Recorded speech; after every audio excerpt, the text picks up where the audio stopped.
Salut, c'est Romain, bienvenue dans le 35e épisode de Parlons Design.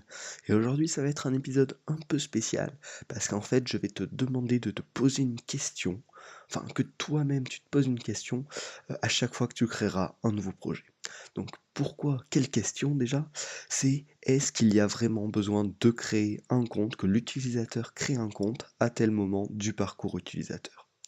Parce que ce que je vais vraiment te demander, c'est de ne pas obliger ton utilisateur à créer un compte n'importe quand, n'importe comment et pour n'importe quelle raison. On va voir pourquoi, mais ça va vraiment être, une fois que tu auras écouté ce podcast, une question qu'il faudra que tu essayes de te poser à chaque fois que tu débutes un nouveau projet, à chaque fois que tu es en train de créer le flow utilisateur et que tu te dises, ok, à quel moment il y a vraiment besoin de demander à l'utilisateur de créer un compte. Donc on va voir directement pourquoi il y a trois grandes raisons, grandes catégories de raisons qu'on va étudier.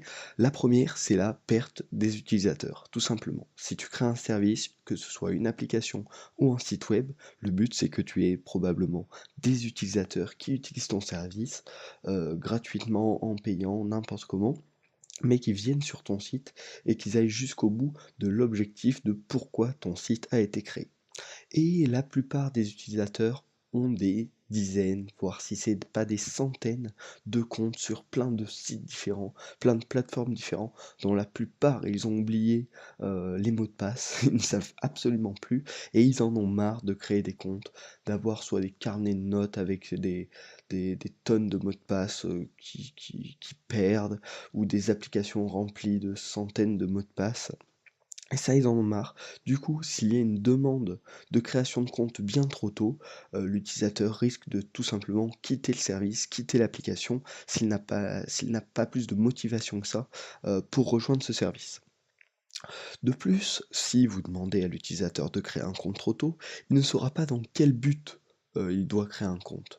C'est-à-dire qu'il, par exemple, ça arrive souvent avec les applications en ce moment, j'ai remarqué, je télécharge pas mal d'applications pour tester, etc. Et souvent, tu ouvres l'application, ça te demande de créer un compte. Alors que tu n'as même pas encore ouvert le service, tu n'as même pas encore aperçu la réelle interface, et tu ne sais vraiment pas pourquoi, et on te demande de créer un compte directement. Alors que probablement le créateur de l'application aurait pu trouver une solution, te laisser tester sans compte, enregistrer tes données sur ton téléphone, tu vois, par exemple, et te demander ensuite, au bout de quelques jours, est-ce que vous souhaitez créer un compte pour qu'on puisse bien garder vos données, etc. Ce serait bien plus pratique pour l'utilisateur, et je pense qu'il y aurait, enfin c'est même certain, que plein d'utilisateurs n'abandonneraient pas l'application dès le début, car moi personnellement c'est ce qui m'arrive. Quand on me demande de créer un compte et que l'appli ne me motive pas plus que ça, que je sais pas vraiment ce que ça va m'apporter, ben, je quitte tout simplement l'application et je la supprime. Et c'est pareil sur un service web. Donc voilà, si vous faut vraiment, ça sert à rien vraiment de demander trop tôt à un utilisateur de créer un compte, essayez plutôt de trouver des alternatives, des façons qui vont vous permettre à vous d'atteindre votre objectif, c'est-à-dire de garder les données de l'utilisateur, et cetera. Mais en attendant, de proposer une petite solution, voilà, comme sauvegarder les données sur son téléphone tranquillement. Et puis ensuite, une fois que l'utilisateur connaîtra le service, proposer de créer un compte pour sauvegarder ces données. Donc voilà, on en rejoint avec le troisième point de la perte d'utilisateur, c'est souvent l'utilisateur veut tester le produit, savoir quelles sont ses capacités, quels sont ses avantages, parce que peut-être, même ça va arriver souvent, il va tester plusieurs produits similaires. Je peux vous donner un exemple de ma vie, on va dire, parce que vous m'avez dit dans les précédents épisodes que vous aimez bien ça. Il y a pas longtemps, je cherchais un agrégateur de mails, là, enfin je sais pas comment ça s'appelle, mais un truc pour lire les mails là, sur mon smartphone, parce que j'utilise une inbox actuellement de Google, mais je voulais tester d'autres trucs, donc j'en ai téléchargé 3-4. Et donc, sur les 3-4, bah, je les ai forcément testés, voir quelles étaient leurs caractéristiques, à quoi ressemblait l'interface, etc. Et bon, dans ce cas-là, ça me demandait pas de créer un compte, et encore, je me demande s'il n'y a pas certaines messageries qui m'ont demandé de créer un compte, mais celle-ci, enfin, de créer un compte, ouais, autre que mon compte mail que j'utilise actuellement. Mais celles-ci, je pense que je les ai dégagées direct. Mais pour le fait que voilà, je voulais absolument tester l'application rapidement, sans perdre 15 ans à la paramétrer, avant de savoir si je l'utiliserais réellement, et que du coup j'irais plus dans les fonctionnalités avancées, etc. Donc voilà, rien que pour vos utilisateurs, pour avoir des utilisateurs sur votre plateforme, je vous conseille de retarder au maximum la création d'un compte. Ensuite, au niveau du parcours utilisateur, si vous rajoutez une étape de création de compte à un moment inopportun, on va dire, un peu trop tôt, ou pas au bon moment tout simplement, le parcours, entre l'utilisateur découvre votre plateforme et l'utilisateur agit sur ce qu'il veut faire, ce qu'il veut réaliser sur votre plateforme, le parcours va être plus long. Donc forcément, c'est une perte de qualité dans le parcours utilisateur.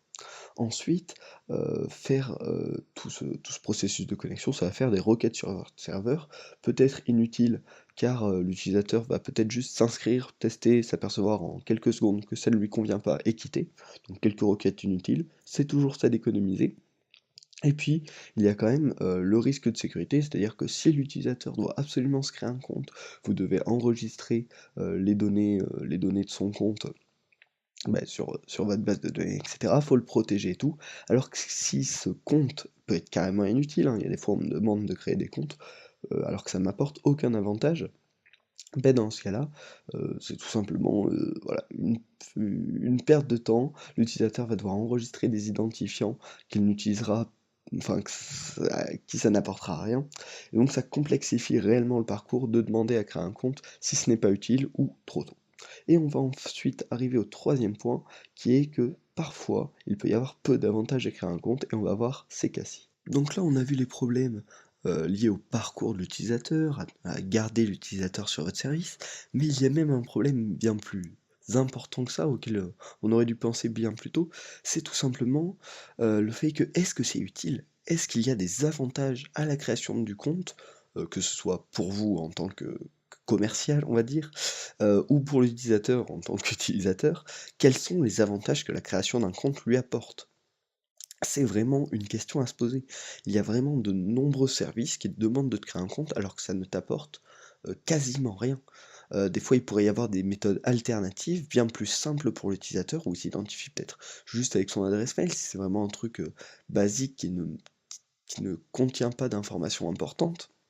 Ah oui, il peut vraiment y avoir des solutions, originales, adaptées à votre produit, qui évitent de créer un compte avec toutes les contraintes que ça implique, adresse mail, mot de passe, nom, prénom, les trucs comme ça, les trucs chiants, que l'utilisateur n'a pas envie de remplir de nombreuses fois. Voilà, il faut doser l'avantage. Pareil, si, les données de votre utilisateur donc déjà si le compte ne sert pas à grand chose à votre utilisateur et que vous n'exploitez pas bien, les données que vous avez sur lui pour personnaliser l'expérience, et tout ce qui va avec, dans ce cas-là, ça n'a vraiment hem, aucun avantage, ça ne sert à rien. Et il faut aussi voir les fonctions avancées, que vous pouvez, prêter, enfin que vous pouvez mince, fournir, voilà, que vous pouvez fournir à votre utilisateur, grâce à l'utilisation de ce compte. Vraiment, si vous demandez à l'utilisateur de créer un compte, il faut qu'il ait des vraies fonctionnalités qui soient, possibles uniquement grâce à la création du compte et qui l'aident réellement, qui l'aident à faire ce qu'il souhaite grâce à votre service. Donc il faut vraiment, voilà, lorsque vous demandez à créer un compte, vérifiez qu'il y a bien un réel avantage et qu'il n'y a pas des méthodes bien plus simples pour l'utilisateur, qui pourraient lui permettre d'atteindre les mêmes objectifs.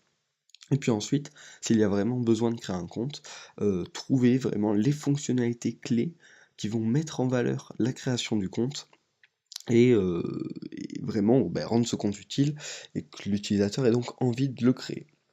Donc voilà, finalement pour conclure, il y a plein de cas où c'est pas forcément nécessaire, heu, ou sinon tu peux carrément retarder la demande de compte et ça aidera beaucoup ton utilisateur. Donc je t'encourage vraiment, à essayer de trouver des solutions, parallèles, des solutions, un peu originales, pour, soit retarder la création du compte, soit ne carrément pas en créer si ce n'est pas nécessaire. Ensuite, si c'est vraiment nécessaire, je vais te proposer quelques solutions pour améliorer, le parcours de l'utilisateur. La première, je vais pas te l'apprendre, enfin ça m'étonnerait, c'est de proposer les boutons de connexion rapide avec Facebook, Google, Twitter.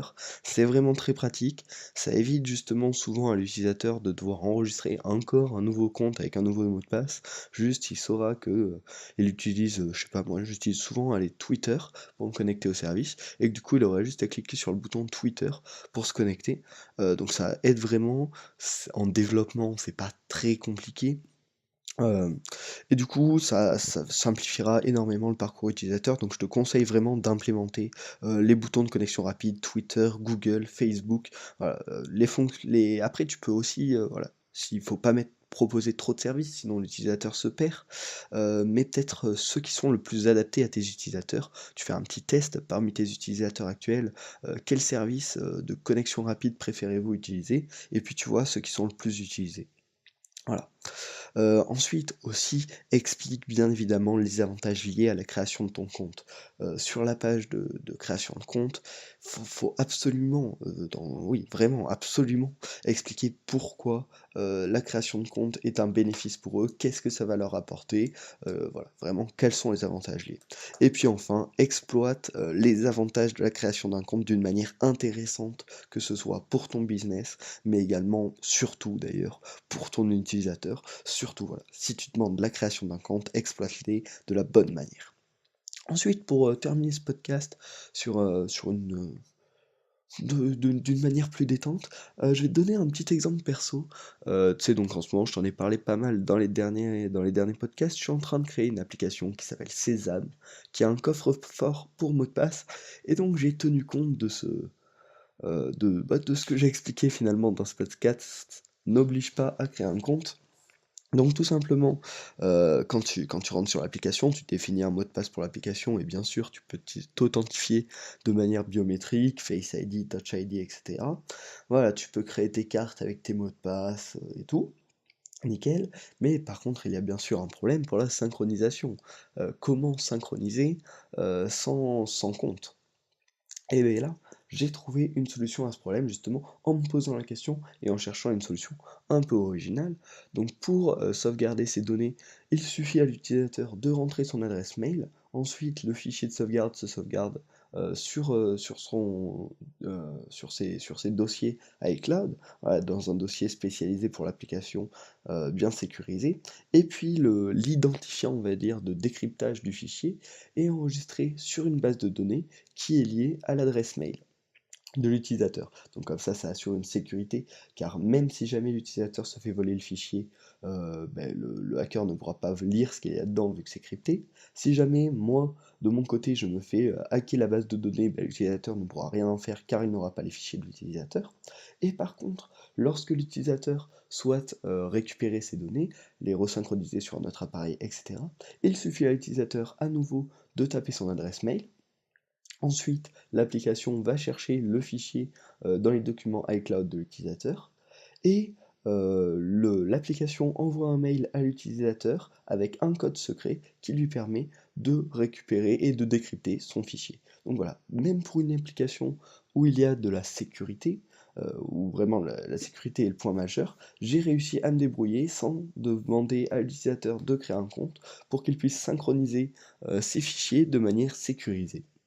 Voilà, il y a vraiment, pas mal de solutions, voilà, de petites solutions où il suffit juste un peu de se poser, de réfléchir, d'aller faire une balade si ça vous aide à créer, pour trouver des solutions qui n'obligent pas à créer un compte, mais qui restent sécurisées pour l'utilisateur. Voilà. Donc j'espère que ce podcast, t'a intéressé, que cette petite expérience personnelle t'a intéressé également et que l'application Sésame qui sera disponible dans un premier temps seulement sur iOS va t'intéresser car elle sort bientôt. Donc voilà. Maintenant, pense-y, quand tu designeras ta prochaine application, ton prochain service web, réfléchis à quel moment c'est vraiment nécessaire de créer un compte. Est-ce que c'est vraiment nécessaire de demander à l'utilisateur de créer un compte? Et puis voilà. Merci d'avoir écouté l'épisode 35 du podcast Parlons Design. Si t'as aimé, bien sûr, tu t'abonnes, tu partages avec tes potes, ça aide vraiment le podcast. Et enfin, tu peux noter le podcast sur Apple Podcast. Ça permettra de le faire un peu plus connaître, donc c'est cool. 5 étoiles de préférence, un petit commentaire qui fait plaisir. Et puis, je te dis à la semaine prochaine, c'était Romain.